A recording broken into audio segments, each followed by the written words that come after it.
chapel smelled of incense, engine oil, and something colder under the metal, an absence that felt like a question scraped into the hull. I stood in the sacristy with a rosary wrapped round my knuckles and the ship under my boots.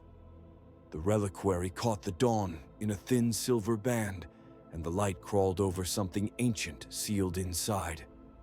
The crew already moved like a lung beyond the bulkheads. Exhalations in the engine rooms, a cough of steam, distant hammers. Getting up with the ship was its own liturgy. You learned to time your prayers with the shudder of turbines so they didn't compete. A sailor shuffled in before I finished the last knot of my beads. His palms were carpets of grime, but it was the trembling that made the words come out too quick. He couldn't make the prayer into a sentence. He couldn't hold the sin of his panic steady enough to lay it at the altar. So I took it. I cradled his confession the way one might cradle a frightened bird, gentle, so as not to startle it into flight. He told me he had seen a light where there should only be pumps, and that when he reached for the panel, it had answered him by repeating his childhood name. His breath came ragged. He kept swearing it wasn't the boiler's rhythm. Saying his name was a detail that mattered in the old stories. Saying it now made me slow my own breathing. I did what I had been taught. The rite for the waking hands was a small and precise thing. A verse about steadiness, a sign traced on the brow with coal dust, the clink of beads against the reliquary like a metronome. I named what I could. Fear was fear. Fear that answered back was something else. I spoke a litany that told the ship she was not alone, and told the crew that the ship did not speak in riddles to make men die. My voice was not loud. It only had to be the right size to cover him. The sailor's shoulders loosened. His hands stopped trembling just enough that he could tie his lanyard without dropping his tools. He wanted to stay. His eyes pleaded in that way of people who had nothing left but their own will. He wanted someone to lead him past the pumps and hold his hand while the bulkheads creaked. I told him he must go. The ship had a rhythm that swallowed hesitation.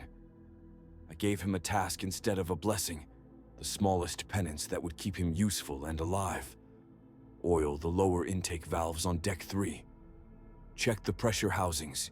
Keep to the forward corridor and report anything unusual. The order made him practical again. It rendered the world into bolts and schedules, and that was a good thing. He straightened, swallowed a crooked nod, and left with his tools clanking like armor. He paused at the threshold. I wished him luck, because some part of me believed luck still mattered. He turned and whispered something that could have been a prayer, could have been a curse, and then he let out a breath that was as soft as a child falling asleep. It carried one small, impossible detail. He said the light had smelled of blue iron and old choir silk, and that beneath it, in the seam of the hull, there had been a scrap of paper with numbers written like a knot. He mouthed the numbers, and they were a sequence that belonged to the vent manifold in the aft, not the forward intake he was to check. The sailors know numbers, they are the way things are owned by men. When he spoke them, the whole sacristy shifted. I stood there for a moment after he left, rosary between my fingers, because the bones of the ship seemed to listen when he named that seam.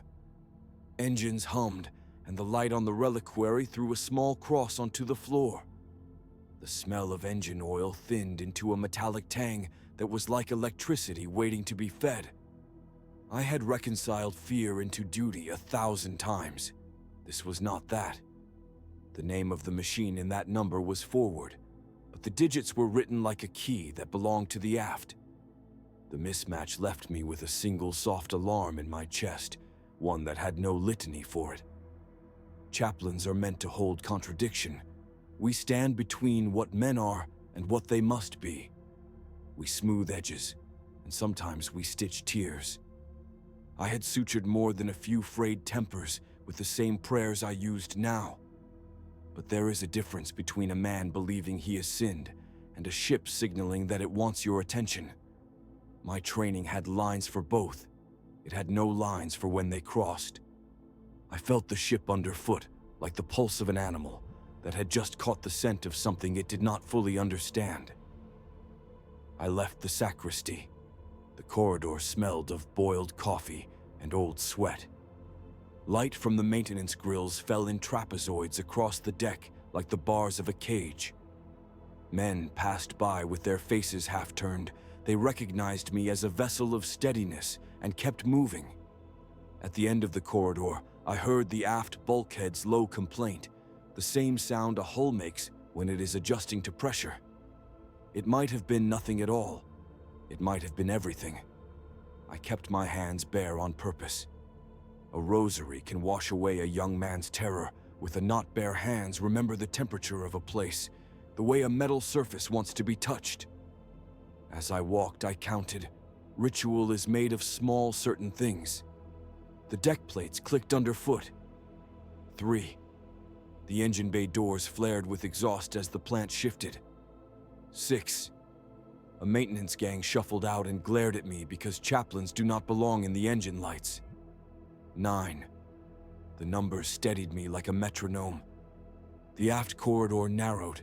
The air cooled and tasted less of combustion, more of something like the breath of the ship's bones. I thought about confession as speech, and then thought about it as listening.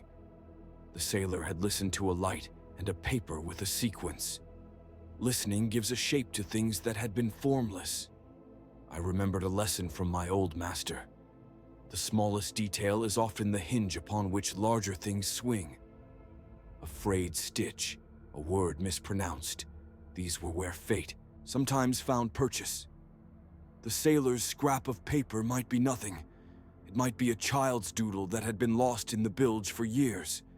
Or it might be a code placed there by a mind that thought like a machine and wrote like a person. You could pray either way. Prayer is a tool.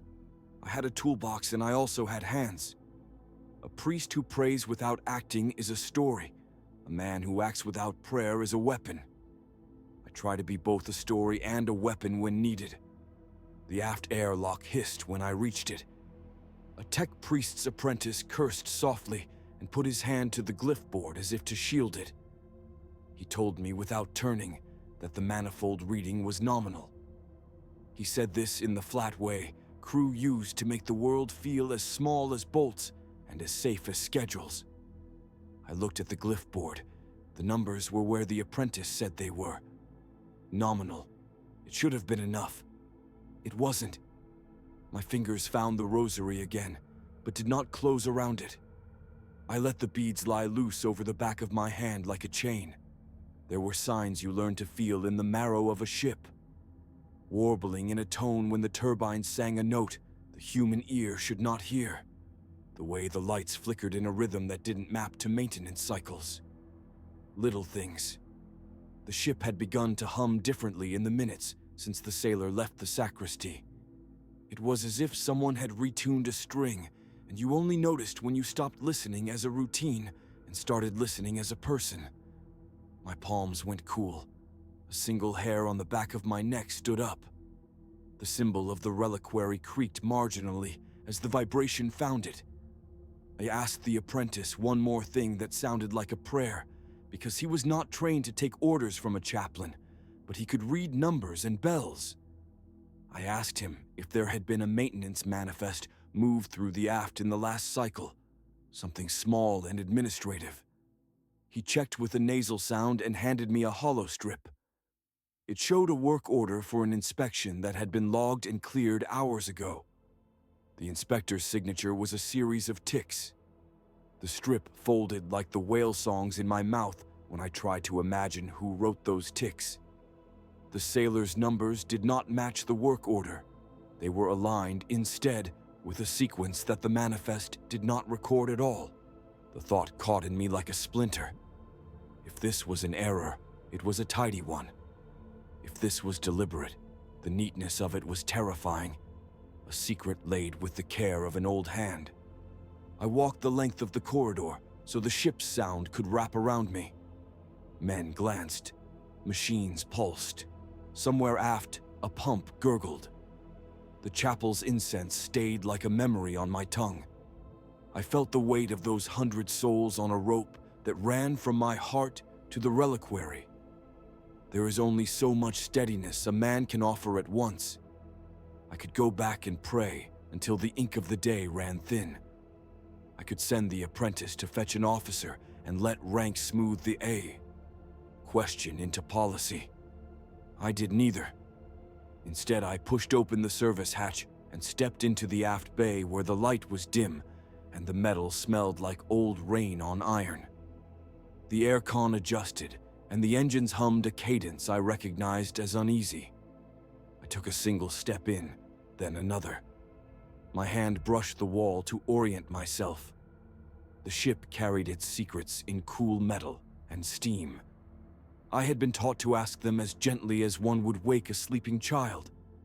My steps were measured and slow, but my mind had already said the next prayer, not words to soothe, but words to answer.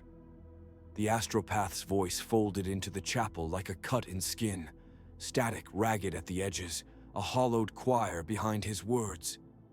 I had been mid-prayer, hands on the banister of the reliquary, when the nave filled with that distended, telepathic rasp. It wasn't an ordinary dispatch. It wasn't even quite a voice. It was more like the suggestion of a thing, leaving behind a shape of meaning. Vents. Something in the vents.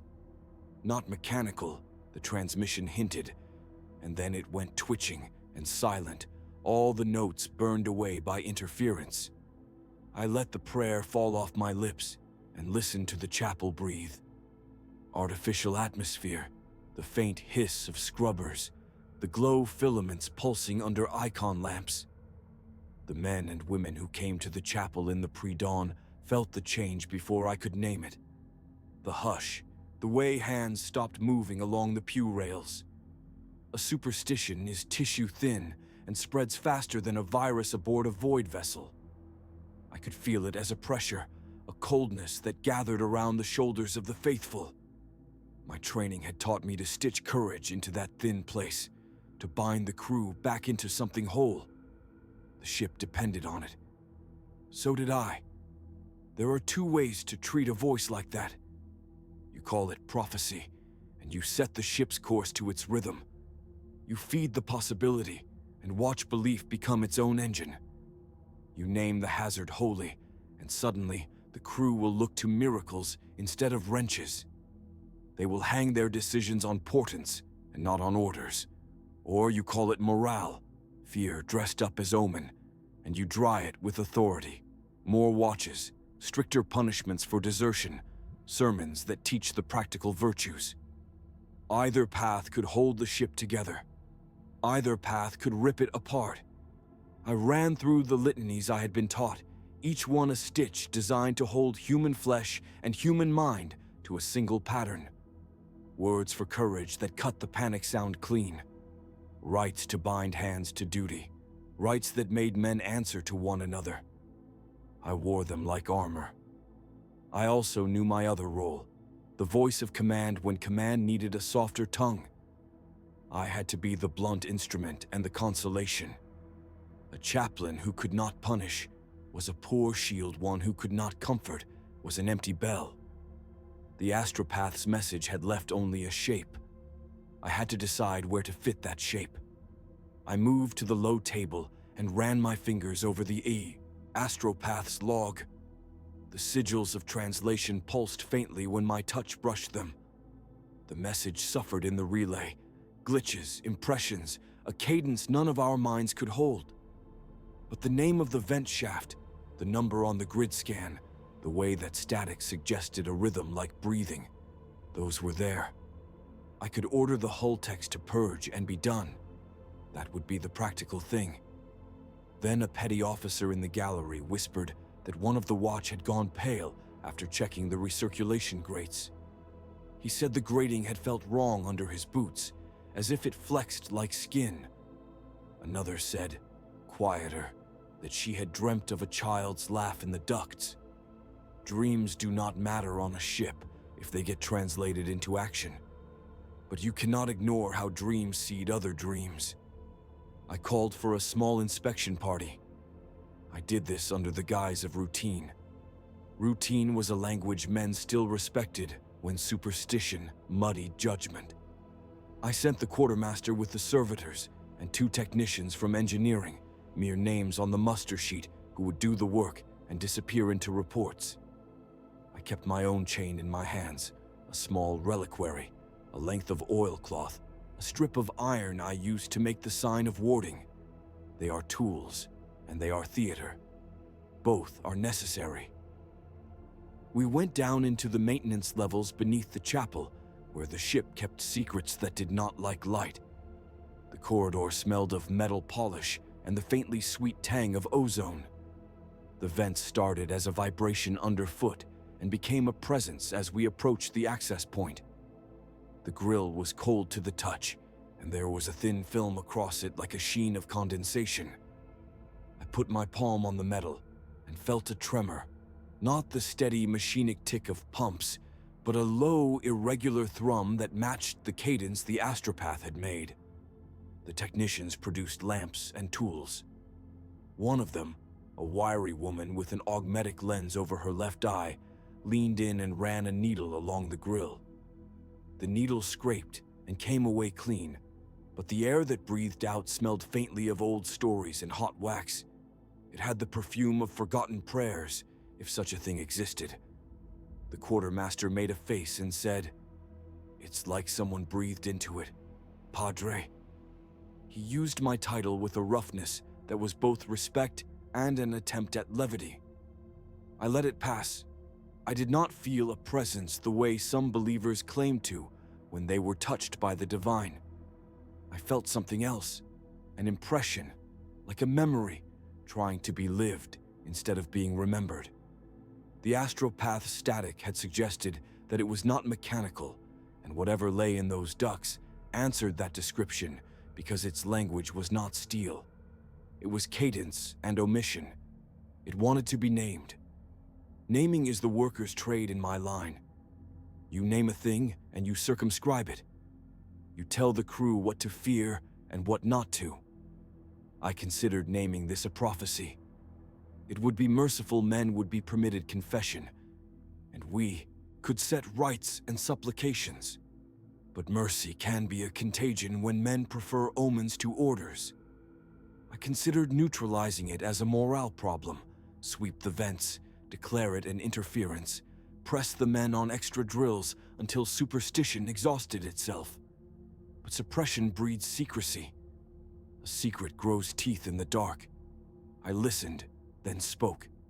Not to the vent, but to the men. I told them to run the checklist, keep the clocks, log everything. Do not speak rumor beyond your shift. Keep to duty. The sound of those instructions, given plainly, acted like a stitch. Men straightened when I used the language of labor. My voice was an instrument adjusted to pitch it, cut through the unease. A few faces relaxed, others did not. Fear does not leave wholly because authority asks it to. Later, alone in the little room where we kept old reliquaries and worn books, I unrolled a fragment of an old map of the ship. The vents traced across it like veins. I thought of the astropath's eyes when he sent the message, sunk as if the transmission had cost him something. Astropaths are bridges, and bridges are often scorched by what they cross. His static-scarred words had a cost that concerned me as much as the phenomenon. I could have asked for the captain to convene the bridge. I could have demanded the engineers swarm the ducts. I could have stood on the chapel deck and called for a liturgy of naming that would have turned the whole crew to prayer. Each of those choices had a consequence I could not fully predict. The ship's psychology was a fragile architecture. One wrong beam removed, and a corridor of men might collapse into faction. The littlest superstition becomes a faction. So I took a different action. I drafted a small plan that was half ritual and half work order. At first light, I would hold a quiet vigil at the vent mouth. A vigil is a ritual that demands attention and makes the act of watching holy. It also keeps people occupied. It consumes fear by giving it a task. I arranged for 3 shifts to stand the watch, each with a checklist and a penalty for shirking. The penalty was not meant as cruelty. It was meant as a measured hammer, a way to keep eyeballs where they belonged. I also arranged to speak to the astropath. There are protocols in dealing with his kind. There are even greater dangers in ignoring their cries. I wanted to know what he had seen beyond the static, if anything remained in him to be asked. I sent the ledger to the chief engineer with 1 brass seal and a note that asked for a full chemical sweep of the ducts. The chief would like that. He likes measurable problems. That would buy time. Time was the thing I could make into a tool. Belief needed to be paced. The more days we had in which nothing happened, the more likely the crew would fold this oddness back into the ordinary hum of ship life. If something worse was coming, preparation could blunt it. If it was only a resonance of fear, then routine would kill it. At dusk, I strapped the reliquary around my neck and took my lamp. The chapel smelled of tallow and iron. The servitors hummed as they polished the icons. The astropath's chamber lay quiet, the wards around it cooling from their earlier strain. I caught a glimpse of him as I passed, gaunt, eyes like a drowned map, lips moving as if reconciling the last fragments of the transmission. He looked at me and there was no need for words. We both knew that the ship hung between being guided by omen and being driven by duty. We both knew that our actions would tilt it. My plan was simple and small. A vigil by the vent mouth at midnight, rotating watchers, a public liturgy that framed the thing as a test rather than a decree. I would lead the first watch. I would name it not as destiny, but as temptation. I would call it challenge and duty, words men could sharpen into work. If the astropath still bore a message when I returned, I would hear it then and decide. I climbed the maintenance ladder with the reliquary thumping against my chest. The metal rung was cold and steady under my boots. Outside, the ship moved as it always did, engines whispering, the distant star sparks sliding past the hull. The chapel's light receded behind me, a small sun swallowed by corridor. Ahead, the vent grill waited, black and thin in the lamp beam, the suggestion of breath in its lattice. I had to choose how I would speak about it when the watch formed and the men looked to me for meaning. I paused at the lip of the access hatch, fingers brushing the iron strip I used for warding. And for the first time since the astropath sang his damaged note, I decided the form my answer would take. I would not declare prophecy. I would not pretend nothing was happening. I would make it a thing to be watched and worked at, a thing we could measure with checklists and staunch with hymns. I stepped down into the dim and called up to the crew behind me, steadying my voice so they could fold into it. "Stand watch," I said. "Keep logs. Keep faith with one another. We will see this through." The captain's glare sat on me like a funerary pall. He did not shout. He did not need to. The wardroom was too small for that, and the ship's hull hummed like 100 distant engines, a low, constant witness.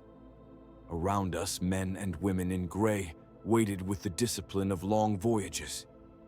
Even their breathing sounded like a roll call. The charge was simple. I had broken the rules. "You unsealed a private relic," he said, voice quiet enough that the walls would keep it. "You performed an unsanctioned rite." He had the map of the crew's lives in his hands, supply manifests, duty rosters, a list of those who would be blamed if trust unspooled. I could see in the crease of his jaw that he understood the expedience of my choice. He understood, too, what it meant to set precedent. If one man answered terror with something outside the sanctioned liturgy, others would follow. If they followed, order frayed. If order frayed, the ship did not hold. I did not try to make him see the dreams I had heard. I did not try to explain the sound of men twitching in their hammocks, the way their eyes would flutter behind eyelids like someone trying to catch a falling star. Words about visions and omens would sound like superstition in this room. Better to let the facts stand thin and hard. The watch steadied after the right. The watch did not fall during that shift. The engines kept their pitch. A dozen hands kept their grip on rifles. "Give me your account," the captain said. And when he spoke, it was as if he were cataloging trophies. He was fair. He wanted to be. He wanted, perhaps, to believe there had been no choice at all, only obedience and consequence. That made the rest of us actors in his neat framework. I told him what I had done. I told him the way I had opened the reliquary, how the wax cracked like ice, how the scent of ground frankincense and old iron rose and filled the chapel. I told him about the prayer I had not been supposed to use, a tether I had learned from a chantry that had no place in the ship's sanctioned rites. I said the words out loud because procedures are often defeated by silence and because speech anchors things. There was a sound from the doorway when I mentioned the chantry's name. It was small, a fist against the wood, but it tightened the room. The captain's eyebrows rose. Someone in the back breathed through their teeth. Then Lieutenant Saren, the chief steward, stepped forward and spoke up for me. He did not use pious language. He used ledger sense. "You saved my shift," he said. Two of the watch were about to stagger their post. I saw it. His voice was not fervent. It was exact, like a man balancing accounts. Nobody died. That is a metric. It mattered. The captain's gaze flicked to the steward. He had been a soldier once, and he kept the habits. He could not ignore the ledger any more than he could ignore the chapel's incense. But the accusation had other teeth. "Who authorized the rite?" the captain asked. "Who witnessed it? There were legalities threaded through everything we did. The Adeptus Ministorum had a web here, even if it was frayed by distance and duty. There were forms to file and approbations to obtain. I had made a choice that put my name on a thin line between mercy and mutiny. I told him who had been present, not many, a corporal and a pair of watchmen. I told him exactly where the relic had been kept. I told him that I had broken the seals the manuals forbade. He listened the way a surgeon listens to a heart. He did not look surprised. He looked tired. Maybe that was worse. It meant he had expected this possibility and had decided in advance where to place it in his hierarchy of injunctions. "You realize," he said finally, "that this will require an inquiry." I did. The word was cold and precise. An inquiry meant forms and witnesses and the slow turning of paper like the sound of a tomb being lowered. It meant that my act, whether merciful or reckless, would be parsed until every human intention was flattened into ink. It meant that trust might not save the men who had slept those quiet hours back in the chapel. Or it might. Inquiries do both. They can ennoble and expose. When he ordered it, there was a small exhale in the room, like someone releasing breath held too long. Lieutenant Saren offered to be my witness, but the captain said the inquiry would want more than one voice. They would summons auditors from the ship's adjutancy. They would request forms the Ministorum kept for cases like mine. "Will you surrender the relic?" the captain asked. That question cut the air. In the chapel, the relic had sat in my palm, warm as a heartbeat. It had a weight to it that went beyond brass and cloth, a thread of memory, a rhythm of prayers said in steps while the ship rolled. It had soot on one edge, where a candle had licked it in some other life. It smelled like temples and like the sea. If I surrendered it, I understood what would follow. The auditors would measure it, photograph it, perhaps bind it in regulations that would render it inert. The rites performed with it would be catalogued and judged. If it were kept in the adjunct archives, it would no longer be my solace in the quiet hours. If I refused, I would be accused of hiding evidence. I saw the eyes of the watchman who'd found peace that night. I saw the steadiness return to his hands when he took up the rifle. He was young. He trusted the small things that kept him standing. I remembered the way he'd sighed in sleep, like a man who had at last passed beyond the edge of an old fear. My fingers itched to hold the relic again, to touch the place where wax had yielded and a prayer had gone out like a bird. I answered carefully. "I will hand it over for the inquiry," I said, "if the ship's process demands it." The captain inhaled, and then let out a sound that might have been satisfaction. "Good," he said, "because whether you see it as mercy or transgression, this is now a matter for the ship." They assigned an adjudicator, a woman with a face like flint and hands that had seen 1,000 seals broken. Her name was Master Auditor Kefra. She arrived with a clipboard and an expression that made small misdemeanors look like sins. She spoke in shorthand. She wanted the relic. She wanted testimony. She wanted the exact text of the prayer. She wanted to understand motive and context in the tidy terms the ministorum preferred. The chapel was a small room, and the auditor's breath changed it. She handled the relic with 2 gloved hands as if it were glass. I watched the light on her gloves, the way the wax left a dusting on them when she opened the lid. There was a ritual to that extraction as well, not of faith, but of bureaucracy. She took measurements, she drew lines, she asked me to repeat the prayer. I did. The words felt different in her presence. Rituals become commodities under scrutiny. She wrote them down, not as prayer, but as an itemized section of a report. There was a kind of violence in that transcription, the same way taking a photograph of a singing man would flatten the song into an image. "Why did you use this?" she asked finally. I answered honestly. The watch were unraveling. Dreams had sharpened into a threat. The sanctioned rites required time, consults, a council. Time is a currency warships seldom afford.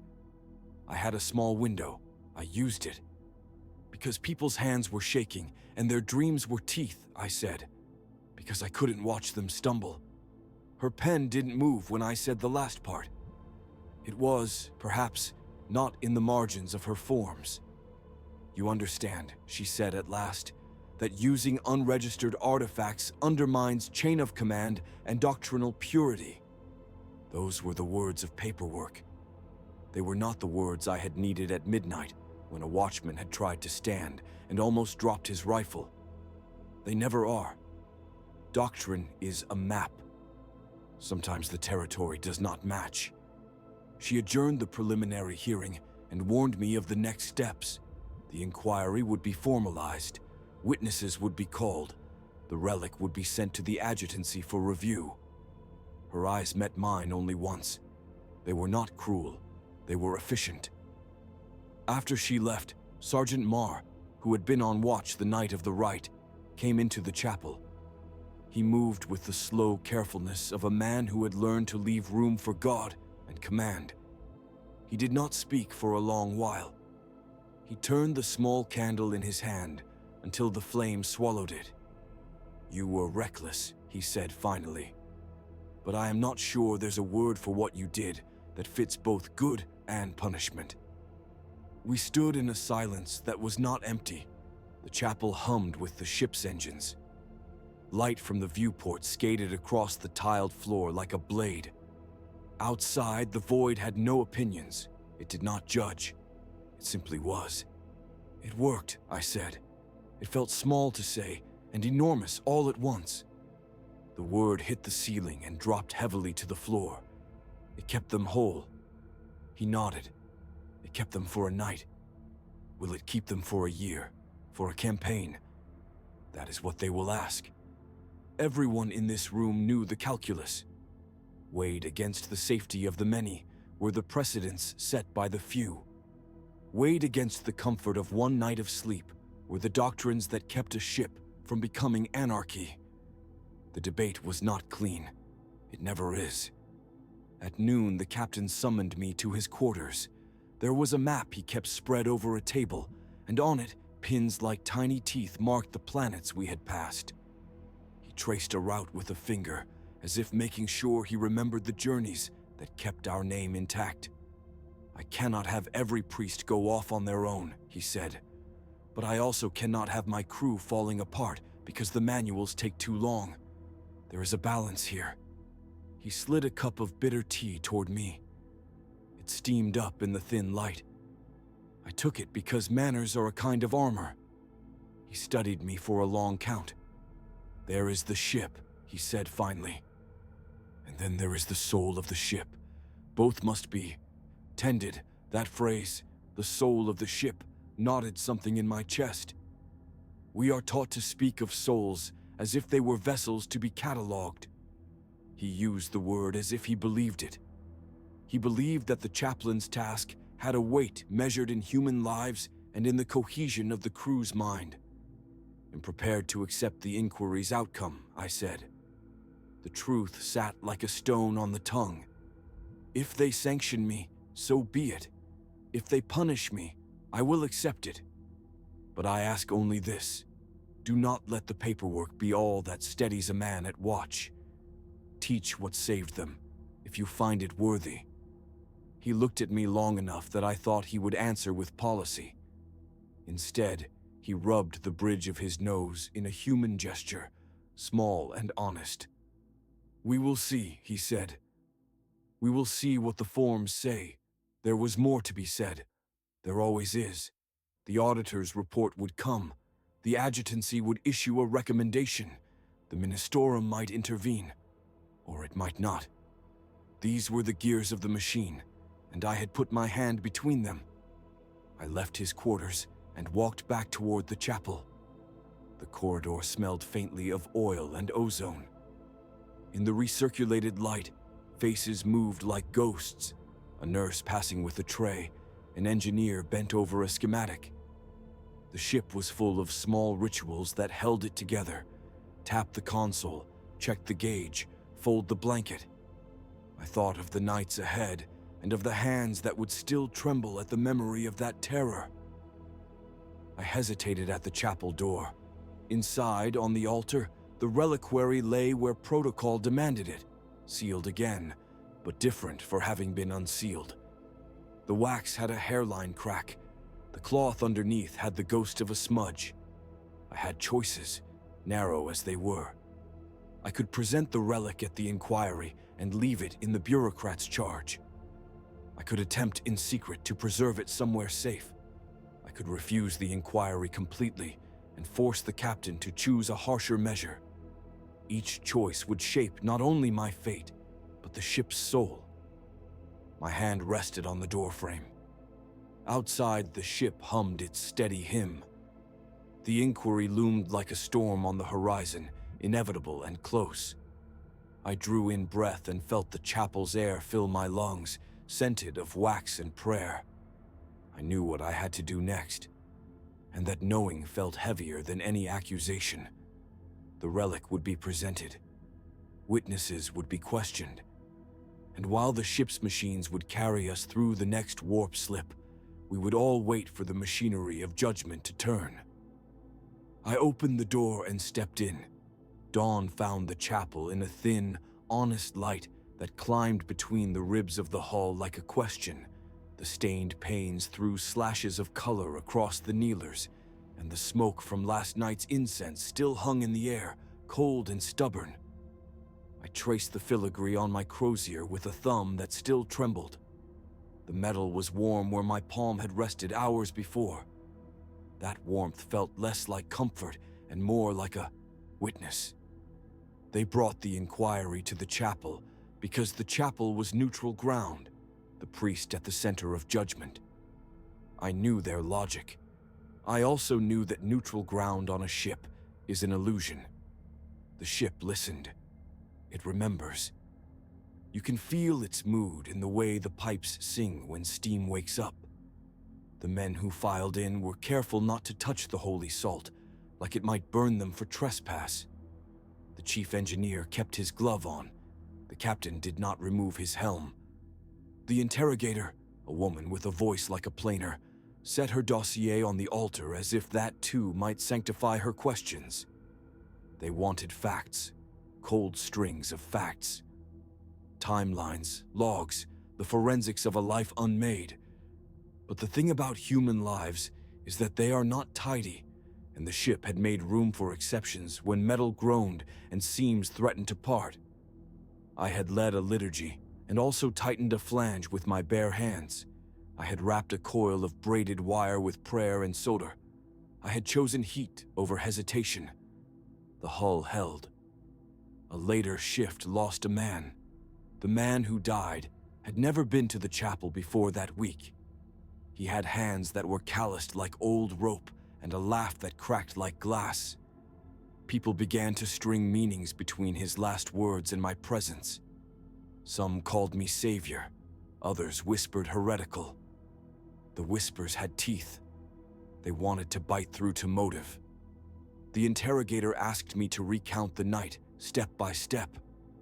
She wanted to know what prayers I'd recited, how long the ritual took, which relics it used. Her pen moved like a metronome. I answered in those small, precise beats I had learned. Names, times, actions. I could feel the lie forming under my tongue, but I had not shaped it yet. My voice, trained for 1,000 services, sounded wrong in the space between doctrine and machinery. "Did you alter any of the ship's systems?" she asked. Simple mechanical phrase. The man beside her, the chief engineer, dropped a wrench on the floor. The sound echoed like a verdict. I had altered systems. I had rerouted a pressure feed through a junction the way a surgeon reroutes blood. But I had done it with a wire I stole from a broken lamp, and prayers murmured between my teeth. I could say that the space in my hands belonged to the Emperor alone, that the ritual cleansed the fault, and that would be doctrine. I could say I spliced the feed and cranked a manual release, and that would be blunt truth. Either claim would break something. As I spoke, I watched the crew in the back. Their faces were islands lit by lanterns. A man in the third pew had his thumb pressed to the rosary at his throat. Another, a younger one, watched me with the new suspicion of someone who had discovered his heroes. Feet were clay. A whisper passed like a draft, and I felt the chapel close around me, friction and breath, and the scrape of old wood. The ecclesiarchy's doctrine was absolute where it had to be, but even doctrine had its soft edges aboard a ship that lived on, improvisation. Our rites were meant to summon will, to knit courage into flesh. They were not manuals on pipework. To claim a miracle would be to ask men to fold the world differently, to believe that the truth was less mechanical and more holy. They wanted that. People always want the consolations faith supplies after a loss. But I would be weaponizing belief, and belief in a ship is a delicate thing. Faith is the ballast that keeps men steady when the stars are indifferent. Lie improperly and the ballast might slip. The alternative, the truth of my hands and tools, would be to strip the chapel of its myth for them. Admit the jury rig and you make the sanctified real and small. You make the men realize salvation aboard this hull is a matter of grease and pressure and decisions, not visions. You give them knowledge, but you also remove the soft edge that had kept them from despair. They would reframe the nights, the blessings, the small superstitions that had kept bad luck at bay. They would see their rituals as mere superstition and cling less. That fracture would spread through the decks like rust. I felt accused before words fully formed. One of the ship's old-timers, a man who had served under 3 captains and 2 different banners, stood then. He cleared his throat like a hammer before league. "Father," he said, voice rough, "some of us remember when a chaplain took a bolt gun and fired the engine room's regulator loose. He hailed it as God's will then, but he fixed it with a wrench. He doesn't do miracles, he does what must be done. If this man saved the ship, we'll pray for him." If he saved the ship by hands, and not hands of God, we still owe him thanks. The interrogator's jaw tightened. Gratitude sits uneasily with procedure. She didn't want gratitude. She wanted culpability and chain of command. She wanted to be able to say that every action sat inside a ledger, auditable and cold. "You will understand," she said, and in that small pity she ordered me to tell the whole truth. Her mercy felt like a trap, because mercies always do if they come with files and signatures. The captain watched, and in his face was the arithmetic of command. Keep the crew, or keep the regulations. The ship cannot run on sentiment. He thought the chaplain cannot run on story. I remembered the man's hands as I had seen them in the dim, the way they had thudded against the bulkhead, the way his boot had slipped when the hull flexed, the small bruise that bloomed and then faded from an elbow. Memory is a traitor that chooses its own testimony. I told of the night in measured syllables. I said I had heard the thrumming change, I had felt the hull sigh, I had seen a seam begin to open. I told them how the engineer's watch had been slow to respond, and how radio static chewed at our calls. I did not say that my fingers had burned with fresh solar. I did not say that I had unclipped the lamp wire and fed a loop through an access port, swearing under my breath. The omission was a stone in my throat. It was both protection and deception. To own the wiring would be to invite magistrates and tribunals, and a suspension that would make the chapel empty. To cling to the ritual would be to ask a crew to believe in a sanctification born of a technical fix. Either way, someone would be denying a truth. Why didn't you report the alteration to engineering?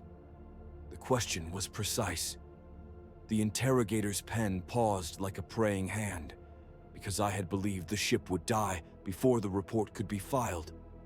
Because the man in the later watch had talked about supper and his daughter's handwriting and how he wanted to see the next port. Because in the seconds that mattered, there was no counsel, only action. Because the chapel sits in pockets of time where judgment can be postponed until after the work is done. I could not explain all of that without sounding like a man who had played God. If I had been clever, perhaps I would have built an account, a careful record that kept the chaplain's practical interventions as a recognized part of shipboard policy. But policies are woven by committees, and committees move like glaciers. We had a hull to save and a man to keep living. I had improvised, and the price for improvisation was often silence. "You claim a miracle, then?" the captain asked, soft as steam. I thought of the ways belief arranges itself around a story. A miracle is a shelter. Engineers can be made to bow at a shrine if they think the emperor intervened. Men are safer with mystery at their backs. But I am a priest of words. I know what words can do to a mind.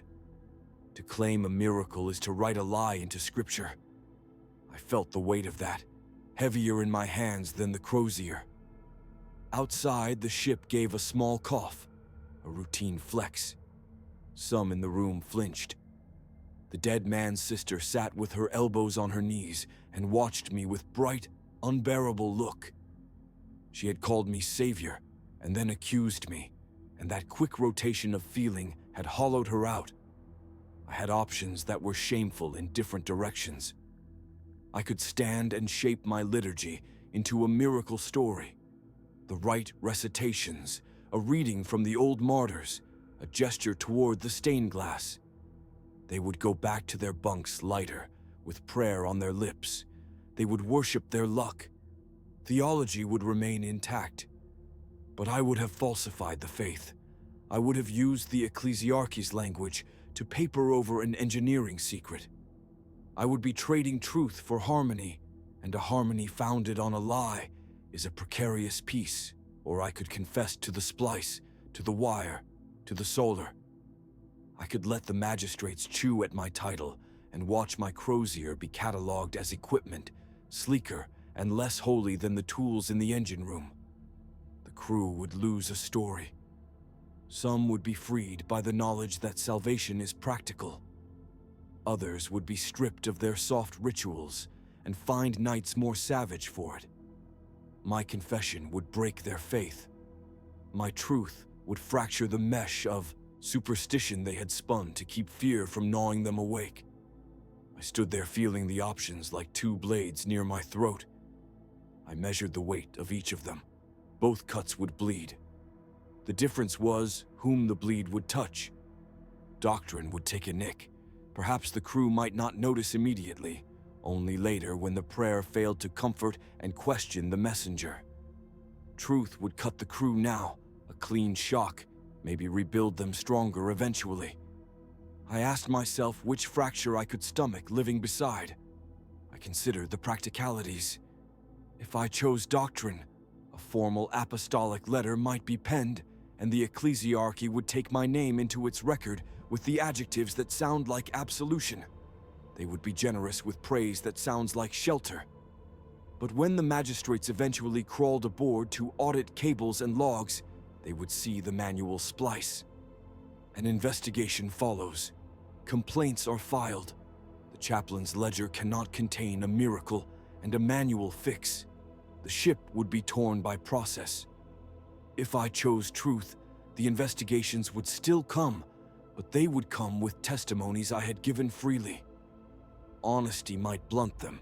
The chapel smelled of old incense and hot metal and the salt that never quite leaves a ship. I felt small in that smell. I thought of the man who died and the gap he had left. I heard the boy in the back of the chapel, earlier on my rounds, whisper to another, "Do you think hell come back if we pray hard enough?" Children grow into the decisions we make. If I lied, his faith would rest on sand. If I told the truth, he might stiffen up in a way that makes some men more dangerous and others less. A single death had turned superstition into accusation. That was the cruelest alchemy I had ever witnessed. A life severed and the belief around it becoming a blade. I imagined the crew in small clusters after the inquiry, their talk sharpening. I imagined them watching the next storm with new eyes, choosing whom to trust. I could feel the chapel stone under my knees, like a counselor's hands. I touched the beads at my throat and felt them sting. The interrogator watched me the way someone watches a man about to cut the cord on a bomb he doesn't understand. The captain wanted resolution. The engineer wanted records. The crew wanted an answer that would let them sleep. The dead man's sister wanted a reason. I made my decision by the small motion of straightening up. I did not yet voice it. Choosing was heavier than any word. It made a space in the chest where wind could fall in. I stepped away from the altar toward the lectern. The congregation's breathing softened and then sharpened. I opened my mouth. My first sentence was a hinge it would tilt everything. I was not certain how the ship would take the tilt, or whether I could live with the shape it made. But I had decided, and the decision carried me forward like a prow through water. I began to speak. Dawn threaded through the chapel, vents like a slow blade, cutting the smoke into bands of light and ash. The sensors still sighed, their chains ticked once, then settled. I had the taste of confession on my tongue, metallic and hot, a knot of iron where my chest should have been. Behind me, the crew's faces held old fears and fresher relief, as if admitting something aloud had opened and closed a wound at the same breath. The choice had been simple in its cruelty. Hide and watch suspicion grow like mold, or stand in the open and take the blister. I took the blister. When I spoke, I made my voice small and honest. There is an economy in humility aboard an iron ship. Where humility is rare, it buys you attention. I said the words the creed would not sanction, named the right in the languages our people understand, without asking permission. I did not dress it in the thick theological robes we use when we need to blind a tribunal. I said, plainly, why I had done it. Because fear was fragmenting us. Because a ship cannot breathe as a whole if its lungs mistrust their own lungs. because sometimes binding is less ritual than a rope thrown between two hands that will not let go. A dozen pairs of arms trembled when they gripped that rope. A few gripped harder. The captain's jaw worked like a piston tuned to boredom. They brought the paperwork they must bring. Paperwork is a ship's salt. It preserves fouls and fosters them both. I let them read the thing. I let them cross the parts that would embarrass themselves and leave the parts that would complicate my life for a very long time. I accepted the censure. To refuse it would have been to suggest my act was shameful by a different measure, or worse, that I believed myself beyond judgment. To bear censure is, sometimes, the only faithful thing left to do. The captain stood longer than he needed to. He asked one question. Did I believe I had saved the ship? There are blunt ways to be asked to do a man's job. There are blunter ways to be asked to accept consequences. I told him yes, not because I had proof that fate would nod, but because I had felt the ship unclench. I showed him the faces that had been unmade by fear and then reknit. He watched the crew's eyes, the way the youngest of them, an engine hand with soot still under her fingernails, kept looking to where I stood as if I might offer a map out of whatever haunted her sleep. The captain's answer was written in the way he pulled in his breath and then let it go. Survival outweighs paperwork, he said, and the words had no ceremony. Then he said, with the faintest of apologies that nonetheless carried with it an order, that we would both be spared. Grudging mercy has weight. It is not a clean pardon, it is a ledger entry that will be consulted again. The censure remained a line etched in my record. The ritual I performed remained unsanctioned in the eyes that mattered higher up the ladder. But what happened in that hall of metal mattered more, right there. The engine hand smiled once, small and terrified, and the ship rolled on its spine like a beast settling into sleep. The captain's shoulders were broad enough to hide 1,000 small betrayals. He hid them that day, and, in doing so, kept us moving. After the verdict, everyone did what ships do. They disentangled themselves from one another. The chapel filled with the ordinary sounds of people leaving as if nothing sacred had occurred. Boots clanged, a latrine door banged. A laughter snapped once, sharp as a line being cut. I stood for a while and listened to the sounds of lives that wanted, desperately, to be ordinary again. Ordinary is a fragile fanaticism on a vessel like ours. I returned to my lectern. The stone smelled of old oil and the faint sweet of burned resin. Up close, the stains along the rim were a map of desperation. The smudge where the eye had pressed too long, the salt stain from a sleeve wiped on a prayer book. Light pooled where it wanted to, and the icons hung like patient witnesses. The chapel smelled the same, and yet nothing was the same. The incense that always filled this room, resin, iron, something like the first rain on hot metal, tasted different in my nostrils. It seemed to temper my breath, to make each inhalation a decision. I lit another censer because ceremony helps reorder a day. Flame teaches the hands how to be steady. The smoke braided itself into the rafters, and I watched it carry the last of the confession out into the ship. There is comfort in ritual. It is scaffolding for hope after a confession has knocked the mortar loose. I performed the motions people expected because people needed the predictability of movements that made meaning even when the meaning had been questioned. My fingers knew the litanies. My mouth knew the cadences. My heart learned the new steadiness. But the steadiness was different now. I was less a dispenser of certainties than a steward of doubt. People came to me with questions that did not want answers so much as company. They wanted someone to hold their uncertainty while it took shape, like a hand cupping a piece of fragile machinery until it could be fixed. A man from the communications rig came in one afternoon and sat with his head in his hands. He did not ask about doctrine. He asked if I had ever felt the ship, turn in a way that made your stomach unhook itself and fall into your boots. He wanted to know whether fear could be given form and then carried away. I did not lecture him on the rights and wrongs of unsanctioned rites. I placed my palm over his and let my pulse be a metronome. That was my ministry then, to make space for doubt and not attempt to fill it with tidy theologies. Doubt, I learned, has a sound all its own. It is the small intake of breath before a confession, the quiet laugh that doesn't reach the eyes, the way a hand hesitates over a switch. It collects in the seams of a ship and in the belly where the hull meets the void, and if left to fester, it will feed on itself. I began to walk more, often among the crew. I visited the engine decks, where heat trades jokes with old men who oil their knuckles like saints. I sat in the med bay and listened to a nurse describe, in halting mutters, a nightmare she had had about the alloy smelling of iron again. I sat in the mess and let a cook tell me, without noticing it was a confession, how he could not sleep because the dread had started to hum in his teeth. These were small admissions. They stitched the ship together in ways paperwork never could.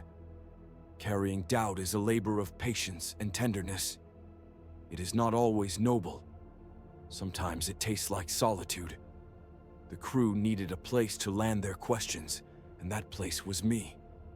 In the long watches, I kept my hands busy, binding splints, rolling prayer beads I did not always use for prayer, steering the conversation away from doctrine and toward the immediate: bread, sleep, a lost child's toy salvaged from a cargo hold.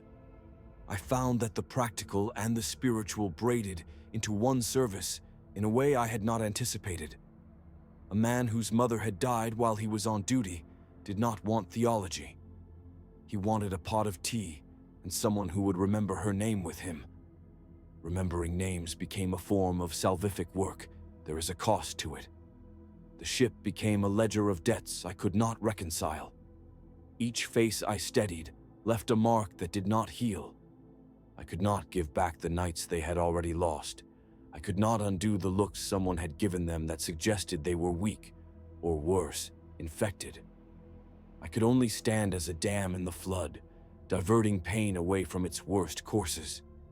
Sometimes the water seeped through the stones anyway. Sometimes I woke in the small hours, with the taste of exile in my mouth, and the memory of a child's voice, calling for a father who would not return until the next system was cleared. Those nights taught me to be deliberate with my words. They taught me the necessary cruelty of silence. Still, there is a certain gravity in being trusted with another's fracture. It is not power exactly, it is responsibility, and it presses like a hand on the nape of the neck that you cannot shrug free. In the chapel, I learned to hold both the light and the dark without letting either extinguish the other. If the creed demands certainty, then I gave it none. If the crew demanded miracles, I learned to offer small mercies instead. I could not fix the cosmos. I learned, with a humility carved into bone, to mend the immediate. Day by day, we moved. Stars slid by like witnesses. The captain kept his eye on the course, and I kept my eye on the people who kept the ship alive. The censure collected dust in a file that smelled faintly of mildew and bureaucratic ink. Occasionally, an officer would glance at it, and then away. People adapt quickly to new normalities. The engine hand whose eyes had found me after the confession now greeted me like a neighbor, as if sanctity could be folded into routine. But there were nights when the chapel felt too small. Those evenings the light seemed brittle, as if the icons themselves might crack and spill whatever it is that keeps men steadfast. I would stand at the threshold and watch the void beyond the armor plates and imagine the truth of things unspooling out there, a darkness indifferent to human packs. In those moments, my role sharpened into plain recognition. I was the person who could take the weight of doubt long enough for others to breathe. I would take that weight, set it on the altar, and offer it for a little less fear. It was my calling. it was also my cost. At dawn, I stopped counting the days by watch rotations and began counting them by the small recoveries. The engine hummed a note, a confidence regained. A child laughed in a corridor. A technician stopped tapping his fingers in the pattern of nervous talisman. Each was a small victory and a promise I intended to keep. I had been forgiven in that narrow, necessary way. I had also been warned. The ledger could be pulled out again. The captain's mercy was not a shield set in perpetuity, merely a tool used when the ship needed it. I blew the ash from the censer into the basin and set it aside. Outside the chapel, the corridor hummed with life and the soft, persistent worry that always lingers on the edges of survival. I could stay, arrange my books, rehearse the prayers that keep the air clear. Or I could move among them, take the cold, small confessions and carry them until they warmed enough to be bearable. The ship had shifted under me in ways I could not have predicted. I had chosen, and the choice had chosen me back. I took a breath, felt the smoke linger in the back of my throat, and stepped into the light toward the engine deck where tomorrow's watch would begin, and where a young hand would look up at me with something pressing behind her eyes.